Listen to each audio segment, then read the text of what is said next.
Salut les amis, c'est Kendar. Et au mois de février, on a enfin une nouvelle mise à jour. Enfin, surtout sur ma voiture. Parce que certaines modèles 3 ou modèles S ont d'autres mises à jour. Mais moi, ça y est, j'ai eu une mise à jour. Ça faisait un petit moment que j'en avais pas eu. Alors, on va tout de suite voir ce qu'il y a sur la mise à jour. Donc déjà, informations supplémentaires sur le véhicule. Consultez les informations supplémentaires concernant la configuration de votre véhicule en appuyant sur contrôle logiciel informations supplémentaires sur le véhicule.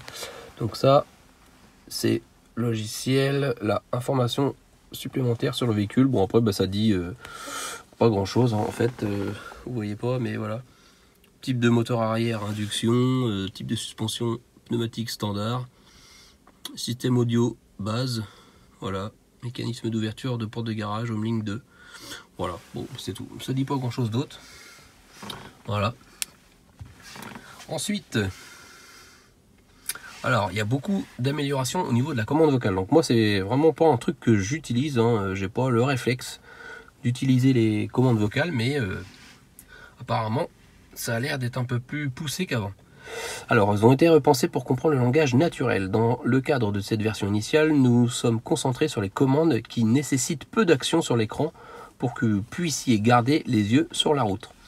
Donc, quelques exemples. Donc, régler la température sur 70, activer le siège chauffant du passager. Bon, voilà, ça c'est des choses. Me rendre au travail, écouter les Beatles, voir la caméra arrière, etc. Donc, ça, voilà. Ça, c'est des commandes vocales. Bon, j'essaierai quand même d'utiliser ça. Les commandes vocales anonymes seront enregistrées pour mieux former le système et l'améliorer. Ouais, d'accord. C'est un peu comme sur les téléphones. Plus on l'utilise, la commande vocale, plus ça améliore celle-ci. Ensuite, on a l'amélioration apportée au téléphone. Donc, vous pouvez maintenant lire les messages textes et y répondre en appuyant sur le bouton droit de la molette de défilement. Lorsqu'un nouveau message est reçu, il s'affiche dans le tableau de bord. Donc ça, c'est pas mal. Sélectionnez lire et appuyez sur le bouton droit de la molette pour lire votre message texte à voix haute. Une fois le message lu, on peut aussi sélectionner répondre, et tout en le dictant, quoi. Donc ça, c'est vraiment pas mal. Ça évite de faire ça pendant qu'on roule, d'envoyer des textos. C'est vrai que c'est quand même plus sécurisé. Si vraiment ça marche bien, ça peut être pas mal, ça. Donc pour afficher les messages reçus, il faut activer le Bluetooth. Ça, voilà, c'est pas compliqué. Ça explique comment l'activer. Vous pouvez choisir de faire retentir un signal sonore dès qu'un message est reçu en activant l'option signal sonore à l'arrivée d'un message. D'accord, ok.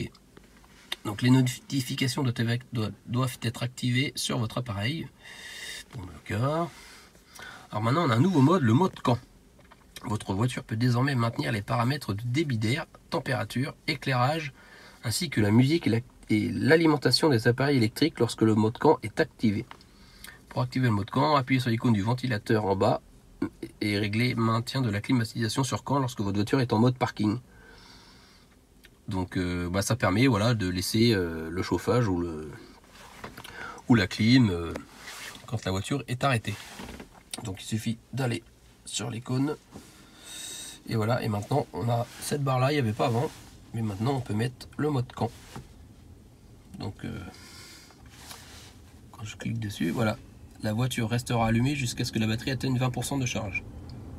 Ok, donc là on entend la ventile qui se met en route. Donc je vais l'éteindre. Voilà. Tac. On va revenir à la mise à jour. Donc ça c'est pareil, c'est un mode, c'est pas mal. En sachant qu'il faut quand même de la batterie. Alors il y a un nouveau jeu. Bon, moi j'ai pas les fameux jeux en 3D, mais j'ai le Backgammon. Backgammon, c'est pas mal. J'ai déjà dû essayer ça un jour dans ma vie, de jouer à ce jeu-là, et il a l'air pas trop mal.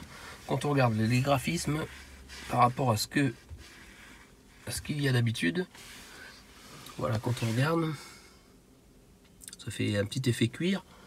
Non, c'est quand même plus joli que l'échec. Là, il n'y a pas photo, on voit quand même que ça commence à ressembler à quelque chose. Bon, dommage que j'ai pas les jeux en 3D, mais bon, ça vient vraiment du logiciel de ma voiture qui est un peu vieillot, on va dire. Alors, c'est pas fini. Grosse mise à jour.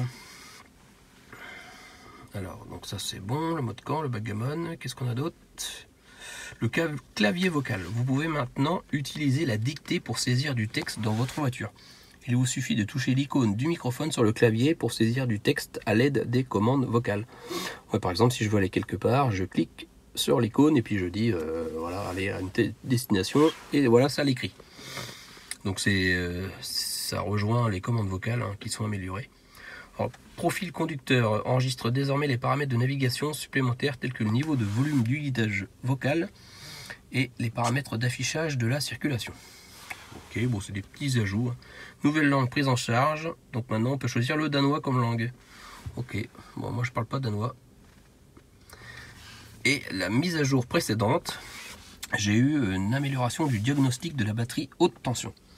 Dans cette version, nous avons amélioré la fonction de détection de la dégradation des performances de la batterie haute tension. Bon, voilà, ça explique pas grand chose, mais en tout cas, il y a eu une amélioration de fait.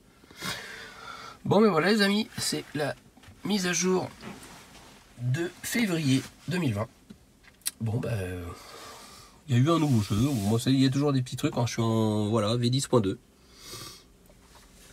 Bon, ben, c'est tout pour cette vidéo. Allez, on se retrouve très prochainement pour une prochaine vidéo. Allez, salut les amis!